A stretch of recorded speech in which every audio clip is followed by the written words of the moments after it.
How's it going, everyone? I'm bringing you RimWorld today. This is a really fun little colony management game. You crash land on a planet with 3 people, and you have to build up a colony and survive.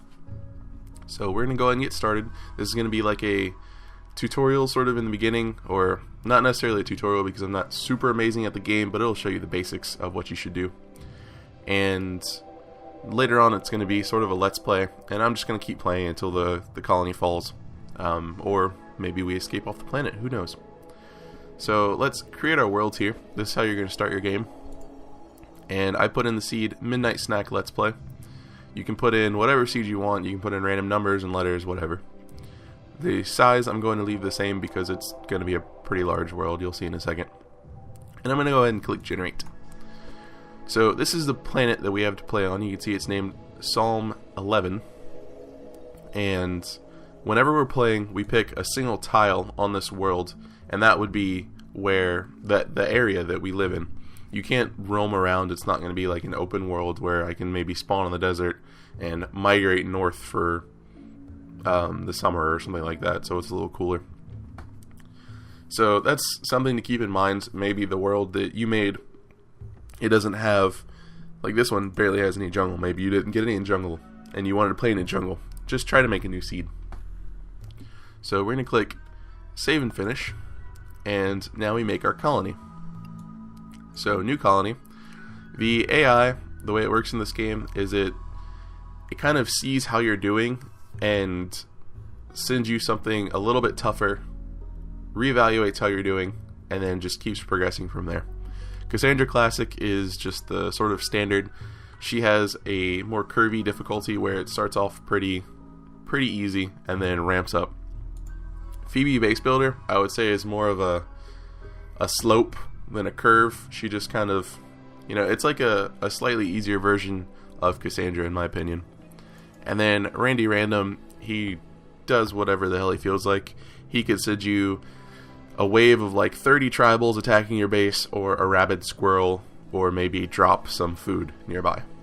So I like playing with Randy Random just because it can kind of keep things interesting. With the other two, it's like, okay, well, this one was, 1 pirate, the next one's going to be like 2 pirates, and it's going to keep going. This one, I'm never really going to know what to expect.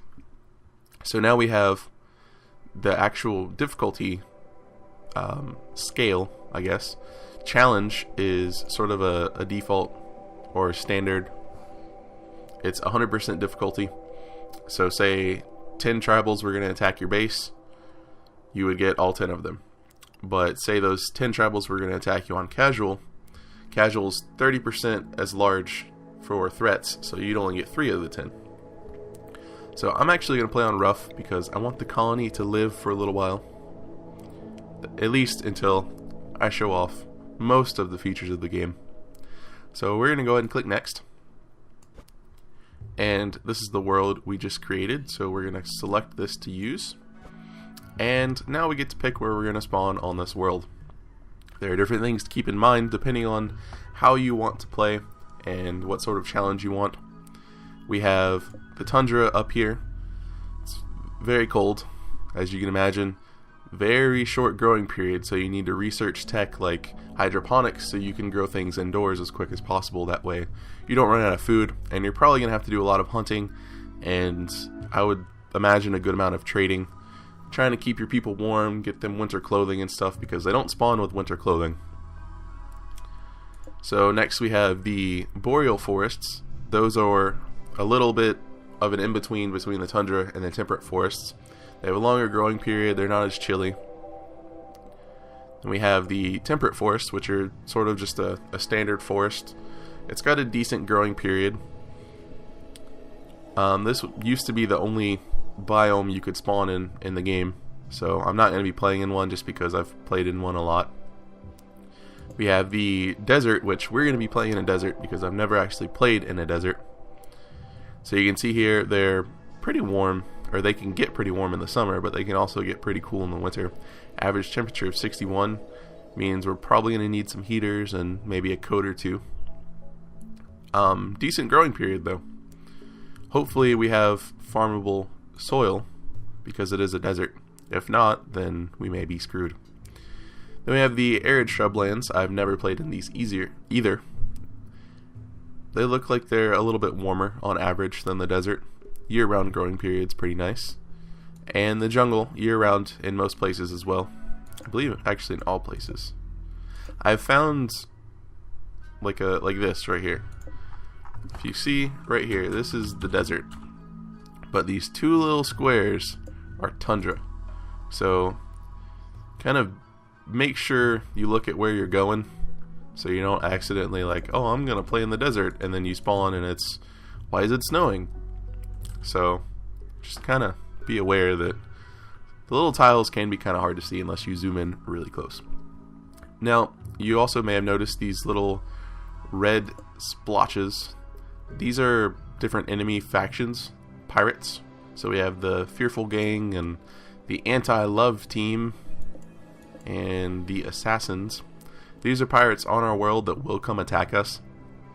There are also tribals, which I don't see any of their little places to click, but there are groups of tribals that live around, and there will be other colonies as well.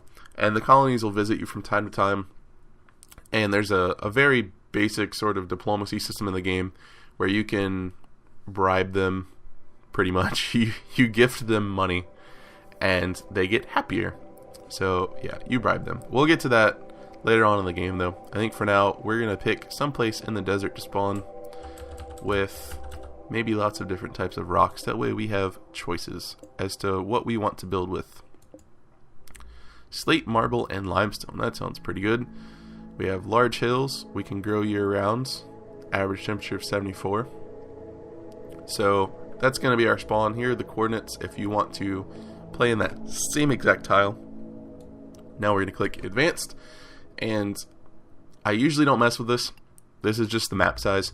If you click anything bigger than the 250 by 250, you'll get this warning up top letting you know that eventually your computer will cry if you make the game too big. So I'm just going to leave it at 250 by 250, and you can also pick the starting month if you want. So that's our spawn. We're going to click select site, and now we get down to picking our characters, our colonists. Our would-be colonists, rather.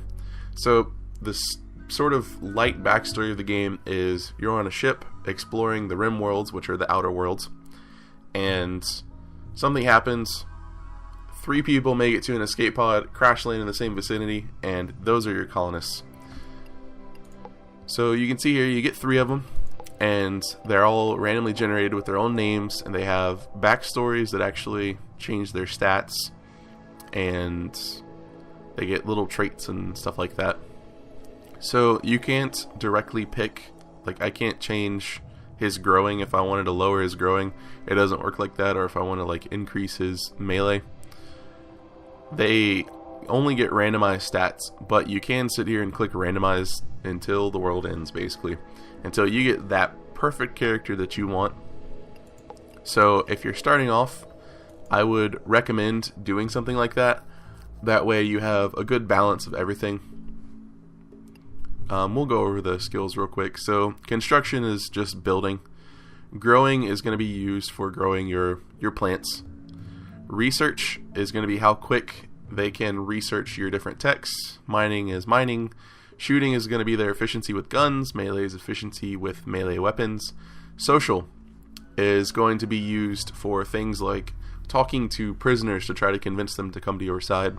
And I'm not sure if you get any bonuses whenever you're bartering with trade ships from social, but that might also be a thing. Cooking is obviously cooking, but there are different skill gates that you have to be at. So at like 3 cooking, or I should say less than 6 cooking, you can only make simple meals. After that, you can make a fine meal, and the better quality of the meal, the better mood increase that your colonists get. Medicine is going to be your doctoring skill. If someone with low medicine uses like a med kit on an injured person, they'll usually do a poor job of healing them, which means they won't get healed as much, and they'll have to be treated more often. So you definitely want a good doctor. Artistic is going to be crafting just random fluff items like statues And crafting will be making different types of weapons and clothing and stuff like that. So I think I'm actually gonna pause the recording, and I'm gonna click randomize a little bit and see what I can get for a good group of starting people. So I will be back in a moment. Alright, I'm back, and that actually didn't take as long as I thought. It only took about 20-30 seconds. Your mileage may vary. You may be here for 5 minutes, or you may be here for, like I just said, 20-30 seconds. So I usually like going with an herbalist if I'm going to be really picky and actually pick my colonists instead of just playing with what I get. The reason I like the herbalists is because they're usually really good at growing, and they're also really good at medicine. So I happen to get one that's really enjoys medicine and learns it a lot faster than the normal rate, and also the same with growing. Let's look at his Colin Dalkey, male human colonist, age 28, his backstory. He was a cave world tender, so he grew up in a cave complex deep beneath the surface of an inhospitable world. He worked with other children tending the tribe's fungus crops. So he gets the bonus to growing, mining, and a penalty to shooting. Then he was an herbalist as he grew up. So he gets the bonus to growing, a penalty to social, and a bonus to medicine. He's incapable of nothing. You'll get people that, I believe one of ours is incapable of something. So you'll see in a second. They won't even be able, they won't have the option to do the task. A good example would be a noble. A noble won't do anything. He'll basically hunt and kill things, and that's pretty much it. Usually they're pretty good at talking, so they can be like your warden, but they're not super great when you start off because they don't help you set up, and it takes a lot longer, and things can go wrong very quickly in this game. So Dalkey also has the hard worker trait, means he works faster. So this is going to be our herbalists, grower, cook, doctor sort of person. Next we have the commissar. I like getting the commissar because usually they can do a wide range of things, but they have bonuses to shooting. And you can see here he was a vat-grown soldier, so he was actually kind of like a stormtrooper. So you can see here he can't be a warden and he can't doctor because of this childhood background, but he gets bonuses to shooting, melee, and a penalty to social, which that's fine. And as he grew up, he was a commissar, so he gets a bonus to shooting. He was an internal spy master in an Imperial Army battalion. He made sure that the men were loyal and did not fall back unless ordered.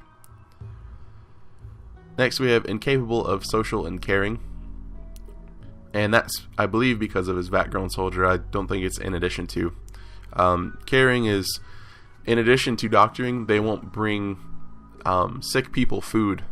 If, say, they're like starving in bed, he won't give them a potato. He's not that nice. And he's not capable of going and talking to prisoners.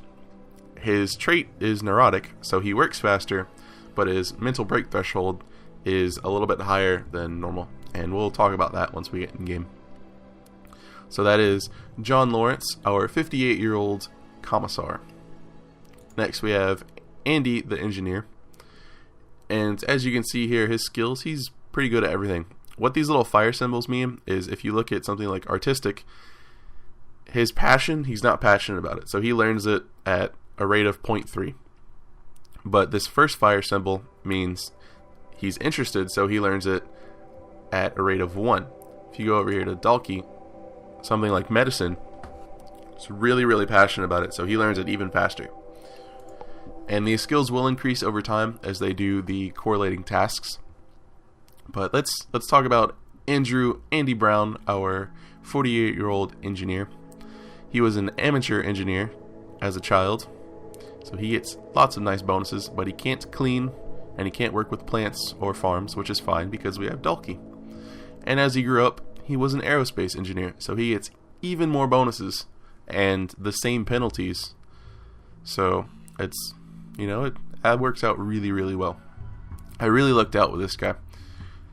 So traits, psychically sensitive. That means that there are different psychic phenomenon that happen in the game. So like a droning sound will affect males or something like that, and it'll make them angrier. or more irritated and affect their mood, he'll get affected by that more. And prostophile.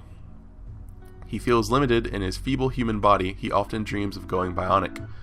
So you can operate on people in this game, and I'll show you a little bit of that once we get inside the game.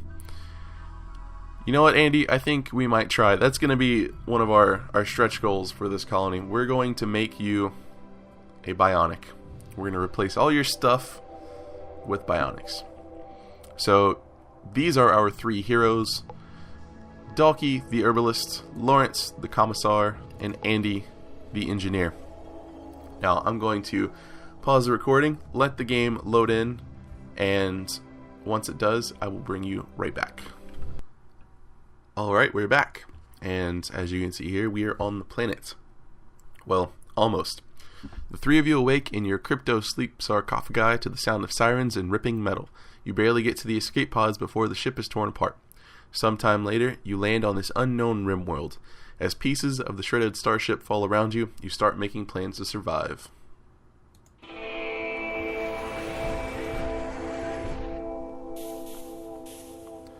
Alright, I'm going to hit spacebar to pause the game right off the bat, but you also have time controls over here on the right, and the number keys correlate to the speed. So if I hit 3, they'll go 3 times faster. And now you can see the game's telling me I need stuff. The game has sort of an adaptive tutor, where if you're new, it'll tell you how to do stuff.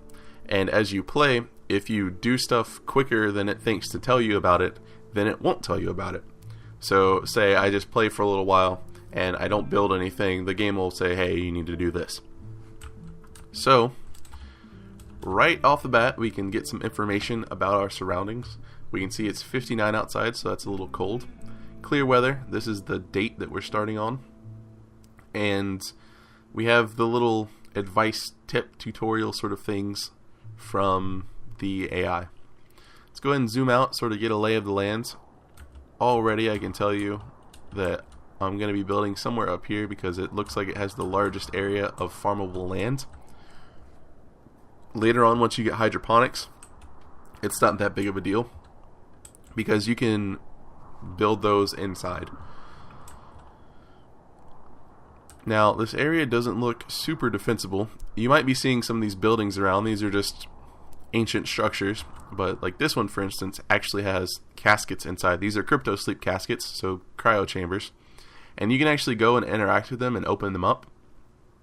And you know, you can do that if you want to.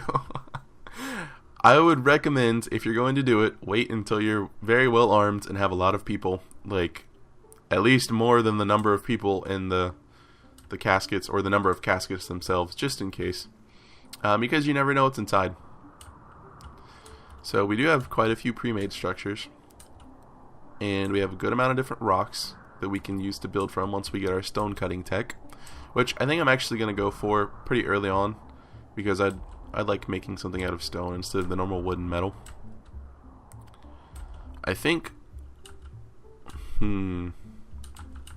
yeah, I think we're going to go right here. It's not very defensible, but we'll have to keep that in mind as we build, so we can build natural choke points with our buildings and good cover. There's a full like cover system in this game where if they're against a wall, they'll get a cover bonus, and if they're out in the open, they won't. And there's also half cover, full cover. The health in this game, so this is a good place to segue over to our characters. You can see they have this overview that shows pretty much all of the different functions that they need to perform. And right now, Lawrence, our commissar, is fine. He's not in any pain. He's fine on food. He doesn't need to sleep. But say he gets an injury to one of his eyes, his sight will go down. So we can check the bills over here and say he lost an arm. We would have an option to give him an arm if we had one. So you can see we can euthanize our people. I'm not going to do that. They get sad when they do that. Even if they're just prisoners, they get sad. Which, you know, that's fine. They're murdering someone. But you can also see that we can harvest different organs and install a denture for him. You will get more options depending on how mangled the person is. If they're missing a leg, you'll have an option to install a peg leg or a prosthetic or a bionic, something like that. But you need medicine, a doctor's bed, and then whatever you're trying to add. So if we were going to do like a prosthetic leg, we would need to basically buy one. I don't think we can make them yet.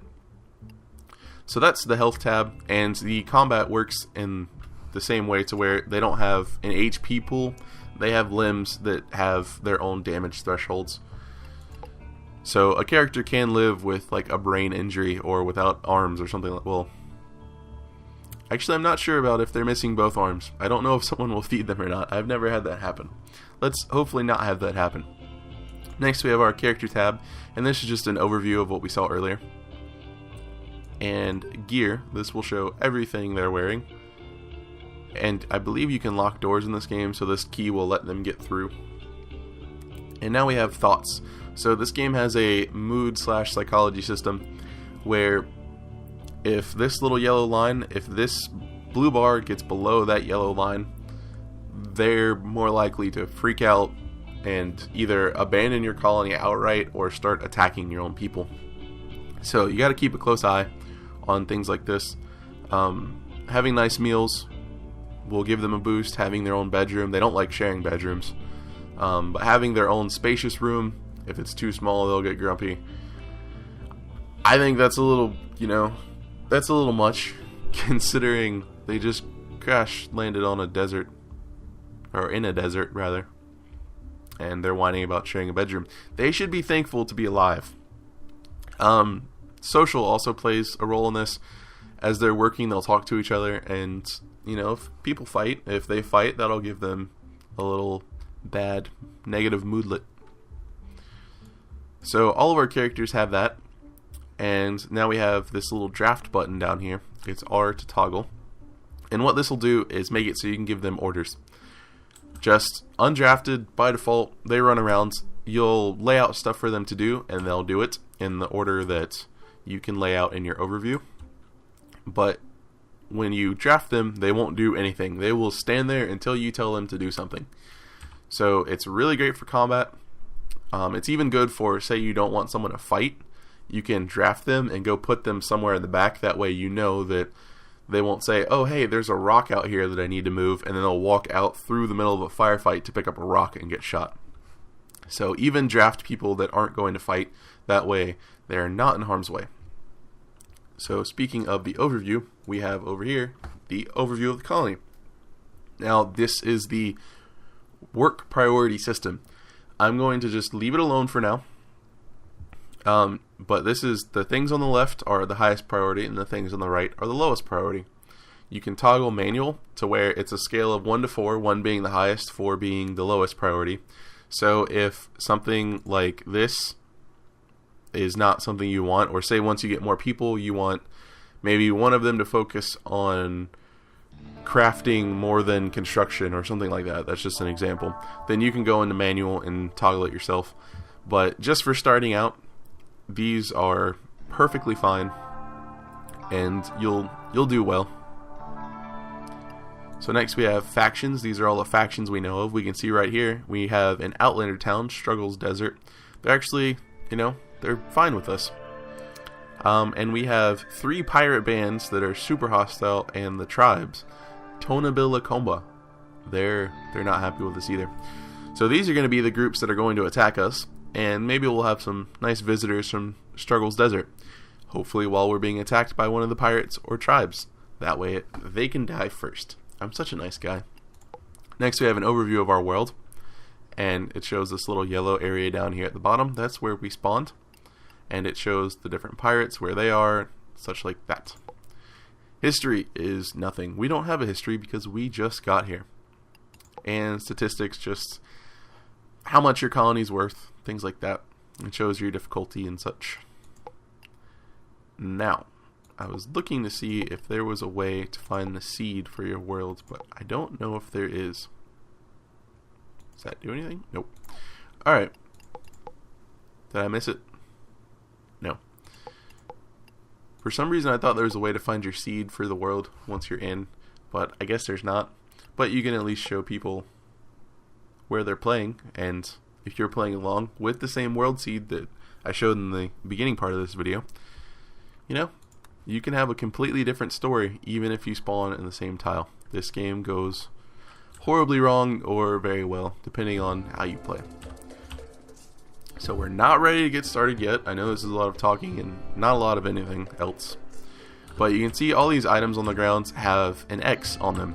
This is what we spawned in with. You need to unforbid that item. The F means that it's forbidden, or the X means it's forbidden rather. So you'll hit it and hit F or click this button down here at the bottom left. If you double click an item, it will select all of those types of items on the screen, and you can hit F to unforbid them all at the same time. So we have wood. This is our silver, which is going to be used as our currency once we're trading. You can also build with it if you're feeling quite opulent. We have a little bit of medicine to start with, and we have a few packaged survival meals, some steel, which I think we might go get that. I'll go ahead and unforbid it. Okay, that's a little too much. I'm just going to do this steel for right now. So we have some steel to start off with, and it also spawns us with 3 weapons. So Lawrence, the commissar, I believe you do have the highest shooting. I'm going to give you the rifle. Drake does not shoot, or Dalkey rather. I don't know where I got Drake from. Dalkey does not shoot at all, so you're going to get a knife. He can shoot, his skill's just too low for me to trust him. There is friendly fire in this game, so be careful where you put your people, especially once you start getting like grenades and Molotovs. Yeah, be careful. Andy's got decent shooting, so he gets the pistol.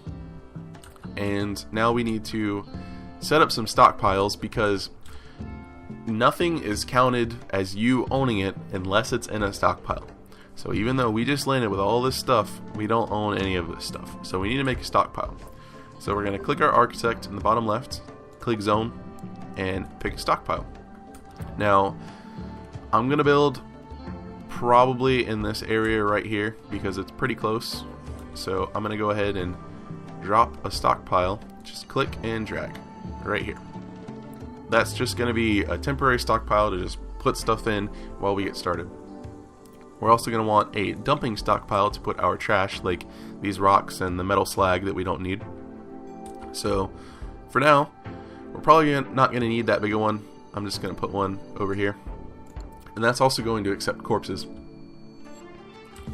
So if you click a stockpile, you can click the storage tab, and you can specifically designate what you want in that stockpile. So like for this stockpile, you can see this little half circle means that we're doing some but not all of the items in this category. So we're allowing buried corpses for some reason.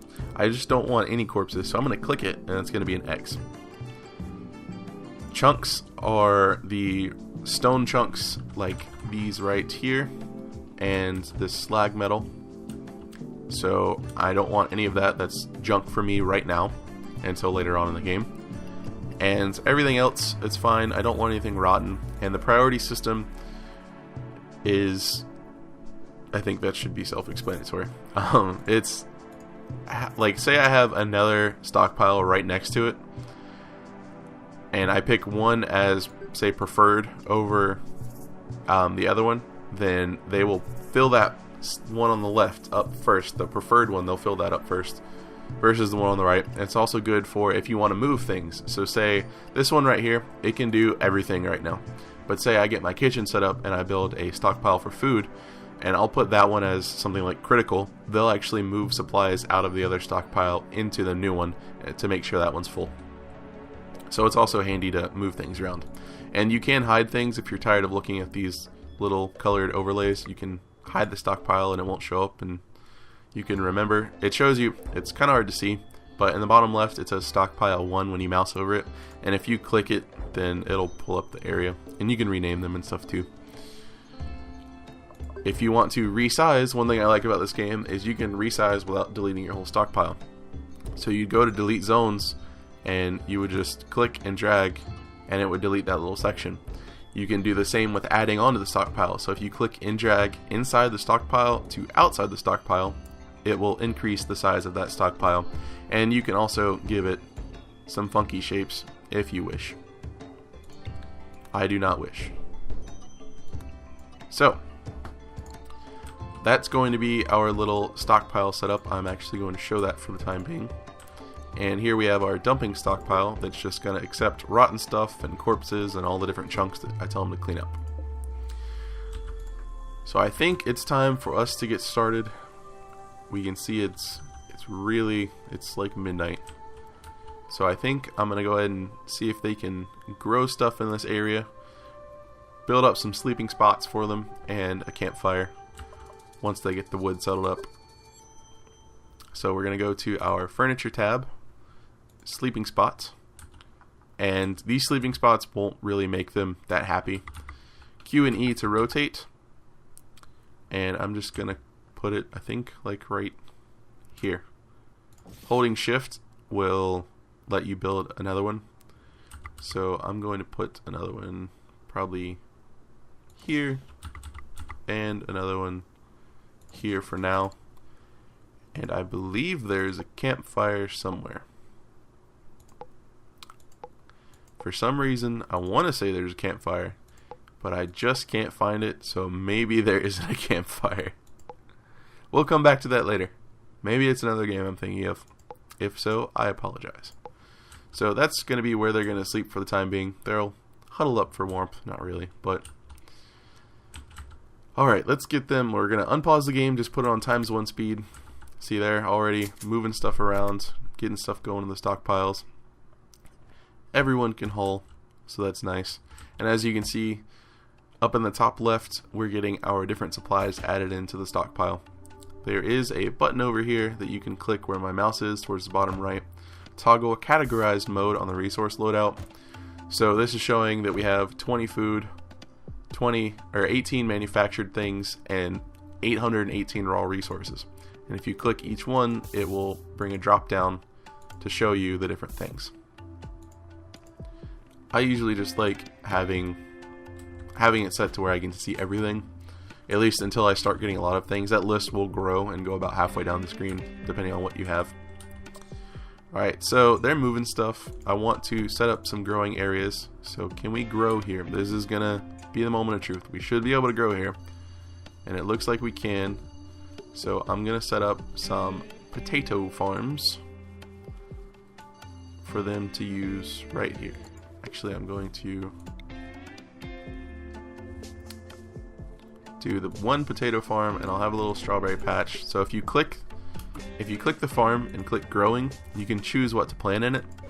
So we have the potatoes and strawberries for food, and then we have the cotton, which is used for tailoring. I believe the devil strand is also used for tailoring.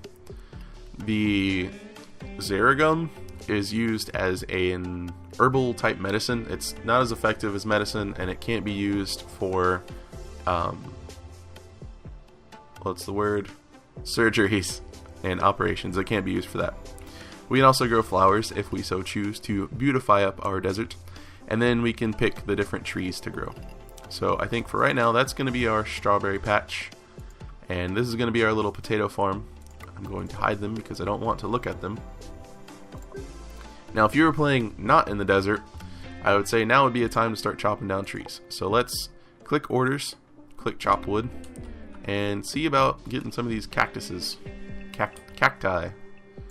We can totally harvest the cacti, which makes me super happy. So now we'll at least be able to get them a little wooden cabin to start off with.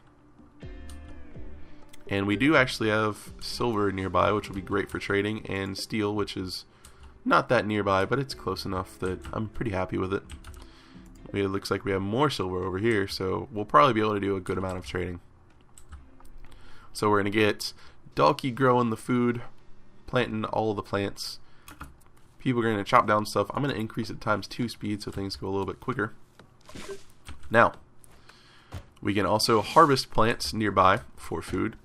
You would click the harvest button, and this will give you things like if there are berry bushes nearby.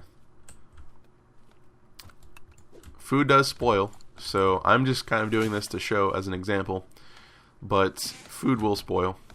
These survival meals, they don't, but just raw food, it will, and even cooked food, so you need to set up a refrigerator, and a freezer would be even better. Hello, Mega Scarab. I wonder if we can eat you. I'm not going to try yet because we don't have a cook stove, so we can't cook him, and that would be wasteful. So I think since we got some wood saved up, I'm going to pause the game, and if you go into orders mode, there's a handy new planning tool, similar to Prison Architect if you've played that. So now we can plan out our building. I don't want to build anywhere on this farmable land. It's too precious of a resource for me. I think what I'm going to do is build in this area over here, because it seems a little more defensible. We can only get attacked pretty much from one way or the other, at least for the time being, because of this little rock wall. Actually, you know what? I've changed my mind. This is a way better area right here. So we're going to start out with just building sort of a town hall slash longhouse sort of building. And I want it fairly large because we're going to need to build a nutrient paste dispenser, and those take up a lot of room. So we're going to do something like that, and we'll have doors on either side, and I think that shouldn't collapse. I say that, you know, almost with authority. It shouldn't collapse. Buildings will collapse, and also as you're mining, the rock roof above their head will collapse if there isn't enough support within a certain number of tiles away. So I think what I'm going to do is actually put some support beams here, and then drag this wall out one more, like so. So that's going to be our little town hall for now. Little, it's pretty large. I'll put our nutrient paste dispenser somewhere in here, and a few beds for them, and a research table and things like that. Eventually we'll build proper beds or proper rooms for them, that way they won't be so grumpy about it. So now we're going to click structure, and you can see everything here is steel, and we do have 274 steel, but I want to build out of wood. So you're just going to click the button, and it's going to ask what you want to build it out of. It will only show you things that you can build out of, so you don't have to worry about seeing a lot of options. I know I have wood, steel, and silver that I can build with. I'm going to build with wood. So it shows 6 per wall, which is fine, and it's as you drag, it gives you a total of how much wood you'll need. This is taking up quite a lot of wood, but thankfully we're in a desert with quite a bit of cacti. So now we have our base set up, and the difference between doors, the steel door, they have to slow down to open it. They actually have to just stop in front of it, open it, wait for it to open, and then they'll go through. The steel auto door will open for them. It's automatic, but it does require power. So I'm just going to build 2 little doors for now, and also don't want to forget these beams here, just in case. I think that should hold up quite well. I think I am going to move that. I'm going to move each of them over one. So, like right here. Yeah. Alrighty. So they're going to do that for now. We already have our stuff growing. I'm going to unpause the game. They're chopping down trees. They'll get to building soon. It's getting dark. They'll probably have to use their little sleeping spots. I could have swore there was a fireplace. Not a fireplace, but just a little campfire. Ah, there it is. Temperature. Campfire. They're all asleep now, so it's a little too late, but there's a campfire. As you can see, there are heaters in the game and coolers, so one thing to be careful with the coolers is you can see at the top of the picture it's got a blue arrow, and at the bottom it's got a red arrow. It has to put the opposite of whatever you're doing somewhere. So if you're building a freezer, you're going to have to make it very cool, which means it's going to really heat up the area behind it. So try to make sure that it's an outdoor area, or at least a area that is not so small that it'll be like 200 degrees inside and your people will pass out when they go inside. Heat stroke is bad. It's not good. So we're getting our building built. We have all this stuff growing. Power is something else you have to take into consideration. We can build wind turbines, which go all the time, but you need to keep an area clear in front of them and behind them. That way the airflow doesn't get blocked. And then solar generators, which obviously only work during the day. They also don't work during eclipses, so that's another thing to keep in mind. But they are a lot cheaper than wind turbines, so that may be something to use whenever you're starting off. The batteries store excess power, so in the event of, say you're using solar generators in eclipse, and you have a few batteries stored up with electricity, your place will keep power, which is quite handy. So once they finish building this, it will auto roof the whole place in. And they're looking kind of bored, so I might give them a little bit more to do. Go ahead and make some more potatoes. I say make. Go ahead and grow some more potatoes. And also, I want to get a little section of cotton going.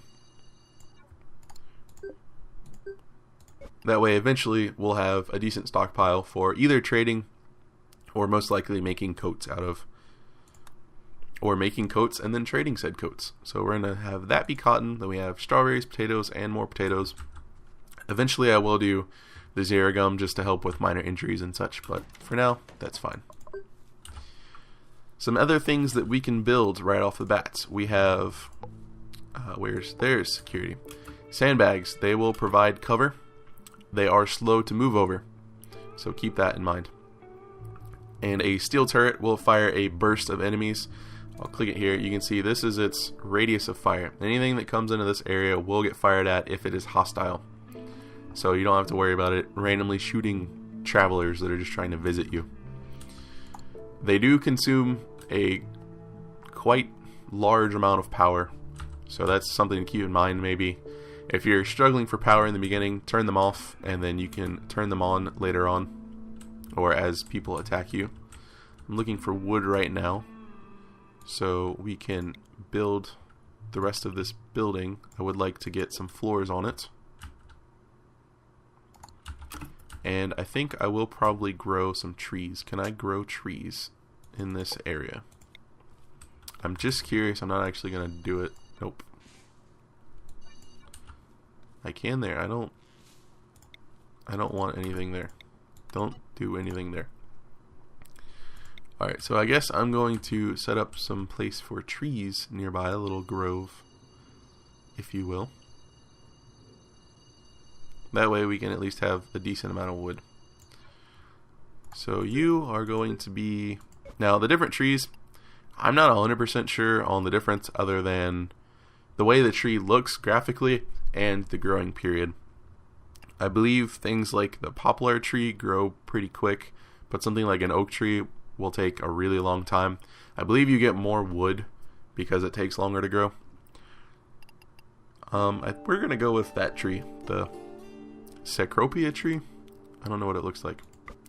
If you click info, it will tell you. So you can see that it's one of the most common rainforest trees, grows very fast but yields little usable wood. And it shows you the growing time and how long it lives and how much light it needs. Maybe we won't grow that one. None of them seem particularly well or good for a desert. I believe that's a poplar tree, yeah. Maybe we'll just build poplar trees so it doesn't look all weird. So we'll go and build poplar trees, check those out real quick. Softwood tree grows fast but yields little useful wood. It actually doesn't grow as fast as the other trees, so I'm going to grow the other trees, even though I just said we weren't going to. I'm actually also going to hide these stockpiles for now. Or not stockpiles, but growing zones. If I could click it. And I believe we should have enough wood to go under furniture, pick our sleeping bed, go to wood, and we have almost enough wood. We're 2 wood away. For right now, they're going to be sleeping in, we'll just stay in this area. And we also need to get the nutrient paste dispenser. It's under production inside. That way they can have food. So I'll put it right here. And one thing with a paste dispenser is you need to put hoppers inside. And the hoppers will hold the food until they get it dispensed and turned into paste. I'm actually going to cancel this for right now because I want to put a floor down on the whole area. That's probably not smart. I'm just going to go ahead and build the nutrient-based dispenser. They don't need floors. Floors are for girls. So I'm going to put 2 here because we have potatoes and strawberries, and I don't think they can stack. So we're going to get that, and now we need power because this requires power. So I think what we're going to do is I'm going to have them haul some of these rocks away, and then we'll build some wind turbines back here for the time being.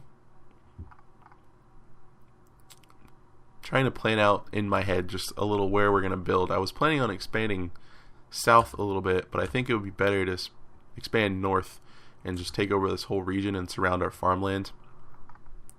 So yeah, we're going to do that for right now. We're going to orders, haul things, and this will only affect the junk stuff. So we're going to get rid of that and build ourselves a wind turbine. This white area around the wind turbine is the area that needs to be clear for it to run at maximum efficiency. So I'm going to go ahead and build, say, one here, and we'll see how that does for us. Now I'm going to run some power cables into here, and I like running power cables through all of my walls. There is an option to build a powered wall under structure, a conduit wall, and that will come with that inside. But if you look, it says wooden wall. Over on the left you can see it takes 6 wood. The wooden conduit wall takes 6 wood and 1 steel. So I usually don't build it right off the bat. I wait and see if I need it. The power conduit only takes 1 steel, so it's not costing extra resources to do it this way. It's just taking extra time. But I wanted to make sure we'd have enough steel to set up our power generator, and I also would like, you don't really need a battery, but in case this thing's really putting out a lot of power that we don't need, I want a battery. So we're going to go to power and battery, and for right now I'll just put a battery right here. Let's unpause the time, and they'll get stuff moving around. See, they're already putting the steel down, building things. Now, one thing I've learned the hard way, and then I've forgotten it and learned it some more, is you might be tempted to build a solar generator like this up against the wall. Don't do that ever. Because if there's a fault in the electric wire and it messes up and explodes, something like that, or maybe lightning strikes it, this can catch fire and you can't put out the fire or fix it because it's right up next to the wall. So even, like, say the wall just gets damaged, I couldn't fix this area because the nutrient paste dispenser is right there, and then the solar power generator, or the solar generator, is right there as well. So always try to build these with one space around them, one empty space. Don't ever put them just stacked side by side in case of an emergency and a fire needs to get put out or something like that. So they didn't build their beds. Yes, we need defenses. I know this. They've started building the generator. They need more steel for it. So we are going to have to go mine some steel. So architect, orders, mine. And I think the closest steel is up here. So we're going to mine some of this steel out. And we will get, for the time being, let's say I don't know why I'm pausing the game, nothing bad should happen. Famous last words. A research bench. So under production, this is where all of your production type things will be, your benches. We need a research bench, and we'll say out of, how much silver does it take? It takes way too much silver. Silver's one of those things like, oh, I'm super rich and everyone's going to know about it. So we'll put the research bench right here, and once that gets built, that was just a pop-up telling me that I can't research because I don't have a research bench. So this is all of the stuff that you can research within the game. I'm not sure what we should research first. I think the gun turret cooling might help quite a bit, but I want to go with stone cutting because I want to build stone buildings. So I'm going to click that. Once that gets built, the person designated as our researcher, which should be Andy, our engineer, whenever he's not doing anything else, he will go and play around and connect wires, get shocked, and eventually learn how to make a stonecutter's bench. And then we can cut down these giant stone chunks into stone blocks and use those, like this building right here. It is made out of sandstone, but you can see it's got that nice sort of castle feeling. And if, say, there's a building that's in your way, I probably should have stated this earlier, and say I wanted to build there, you can click claim and then just drag select over the walls, and now it belongs to you, and you can deconstruct it as you see fit, because before you wouldn't be able to deconstruct it. So we don't have that much wood, we don't have that much food, we don't have enough steel to get that stuff done, but they're slowly mining. And we have a pop-up. You have detected a cluster of cargo pods crashing nearby. Perhaps you'll find something useful in the wreckage. We'll click OK. I should have clicked jump to location, but I'm a big idiot. I do see we have some steel over here. I'm going to unforbid that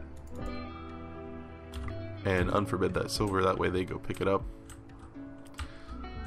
So I'm going to guess it was these survival meals, because I don't remember seeing those earlier.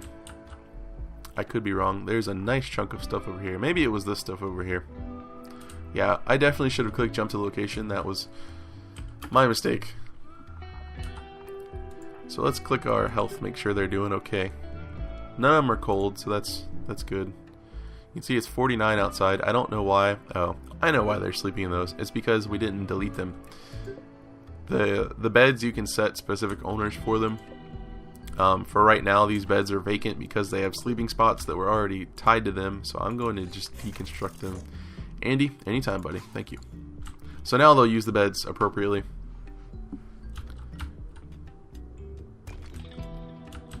And as you can see, they're just deconstructing, continuing to mine. I'm going to keep mining out this section as we find more steel, because we really need this wind turbine up. That's enough steel to get that built, so hopefully he'll come build that. Or he'll stop and eat. That's okay, buddy. We'll also need some lights inside, so I'm gonna build one at each pillar. Yeah, I'll build one at each pillar. We'll say like right here. And you can see as I place it around that yellow line, that's actually connecting a power cable. It has to be within a certain range of something, otherwise it won't connect to it and you'll have to reconnect it later. I would really love... Can I tell you to prioritize? No, because you don't build stuff. But Andy, my man, he totally builds stuff. You go build stuff right now. We really need this up. That way you guys can stop eating raw food. And you can see their moods right now. Andy's upset because he's sharing a bedroom. He's upset from sleeping on the ground the night before and for sleeping outside. And he's upset that he ate off the ground. Generally, they're quite a whiny bunch. But they do like the spacious interior, which almost makes up for the fact that they're sharing a bedroom. So we do have a decent supply of food. We have our nutrient paste dispenser up. And I don't know why that's not being built. Andy, I would love for you to build that. I guess Andy got tired and decided we don't need lights or anything. So as you're mousing over things, you'll see the temperature over on the right side in white above your little menu. I can see inside that it's 57 degrees. I don't want them to get cold, so I'm actually going to go to temperature and heater, and once we get enough heat, this will help keep them warm. I'll put it over here by the beds. Or once we get enough steel, rather, not heat. Once we get heat, we'll have heat. So hopefully someone will get that built soon. And he's dropping down some more power lines, building some lights.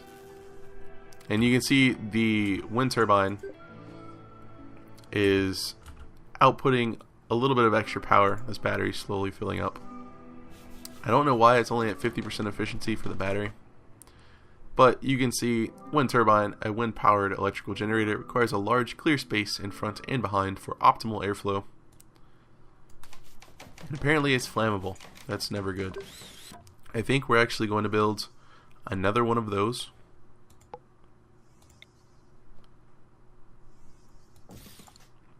And we will need to haul some of these rocks away. And hopefully that'll let us have enough power to get a turret up and running. Got a good bit of steel up here still. And a good bit that can... Oh, everyone knows that you don't want to stay on this rock for long, but Lawrence is suggesting that you give the colony a name anyways. What should it be called? Lawrence suggests Crashtown. I think I'm gonna let Lawrence name it. You named it, buddy. It's Crashtown. They're all sleeping inside. Hopefully tomorrow they'll have heaters because I don't want them to freeze. That would be bad. But they're not too cold right away. And never check to make sure someone's fully clothed. Sometimes they'll come without pants. And you don't really notice it because they don't have legs. But then they'll be sad and you'll wonder why they're sad. And it's like, oh, well, we don't have pants. Alright, well, I just looked at the time and this episode is incredibly long. So I'm going to go ahead and end this episode right now.